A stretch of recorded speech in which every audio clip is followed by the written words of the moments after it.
Hi friends, అందరూ ఎలా ఉన్నారు? మేమైతే చాలా బాగున్నాం. మీరు కూడా బాగుండాలని కోరుకుంటూ వీడియోలోకి వెళ్ళిపోదాం. ఈ రోజు నేను మా పిల్లలు కలిసి మా అమ్మ వాళ్ళ ఇంటికి వెళ్ళాం. వాతావరణం చాలా చల్లగా ఉందని చెప్పి పిల్లల కోసం మా వదిన ఇలా చికెన్ సూప్ చేశారనమాట. టేస్ట్ అయితే చాలా బాగుంది. పిల్లలకి కూడా చాలా బాగా నచ్చింది.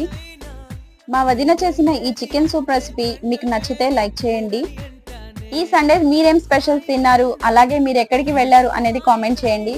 నా వీడియోస్ మీకు నచ్చినట్లయితే లైక్ చేసి సబ్స్క్రైబ్ చేసుకోండి. Thank you so much.